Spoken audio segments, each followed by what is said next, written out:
नमस्कार मित्रों, मैं कुंवर सिंह आपके लिए लाया हूँ राष्ट्रहित का संदेश और हमारा विषय है अपनी महत्वाकांक्षा, अपना देश। किसी पुरुषार्थी और पराक्रमी व्यक्ति का महत्वाकांक्षी होना एक साधारण बात है और उसे होना भी चाहिए। परंतु जब राष्ट्र, देश या अपने राज्य के जनता के हित और अहित की बात हो तो वहाँ पर व्यक्तिगत महत्वाकांक्षा उस राज्य की जनता को बस हानि ही पहुँचाती है। कोई भी देश जहाँ का शासन और सरकार अपनी महत्वाकांक्षा से ऊपर उठकर देश और राष्ट्र की महत्वाकांक्षा को प्राथमिकता देता है, यह बात पूरे दावे से कही जा सकती है, वहीं के प्रत्येक नागरिक का जीवन सुरक्षित और सुव्यवस्थित हो सकता है।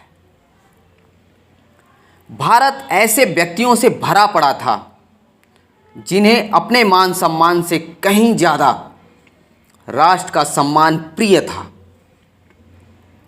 जब भारत के सुव्यवस्थित, सुसंगठित और सुसंरक्षित होने की बात आती है तो लोग अपने अतीत के दिनों में मतलब 2 से 2,500 साल पीछे चले जाते हैं। ये कोई मनगढ़ंत कहानी तो नहीं, ये वो सच्चाई है जो सबको पता है। भारत ने एक ऐसे व्यक्ति को दिया जो राष्ट्रहित के आगे कभी स्वयं को नहीं रखा।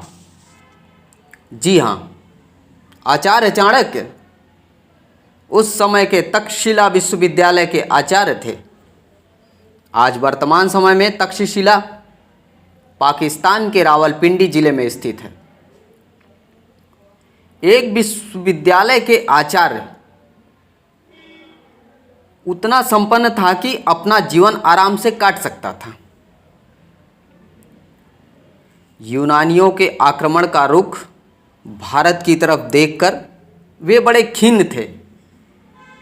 कई राजाओं को सूचित करने के बाद वे स्वयं मगध से सहायता लेने के लिए तैयार हो गए, जबकि आचार्य चाणक्य मगध नरेश को उसके अत्याचार के कारण पसंद नहीं करते थे।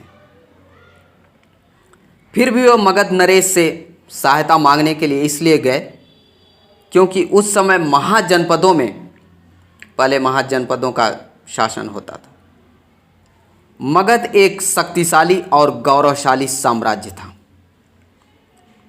जबकि चाणक्य को सहायता मिलने के बजाय भरे दरबार में धनानंद के द्वारा अपमानित होना पड़ा। वहीं से चाणक्य ने स्वर्णिम भारत के आगमन का एक बीज मगध की धरा पर बो दिया। चाणक्य ने वहीं अपमानित होने के बाद शपथ ली, जब पुनः वापस आऊँगा तो वो साम्राज्य लाऊंगा जो एक विशाल भारत की नींव रखेगा।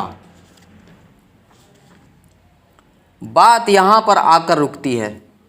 क्या ज़रूरत थी एक आचार्य को भरी सभा में अपमानित होने की?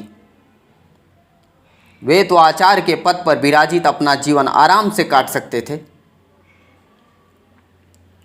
लोगों ने उनसे कहा था, आप धनानंद के खिलाफ जा रहे हैं, यह राजद्रोह है।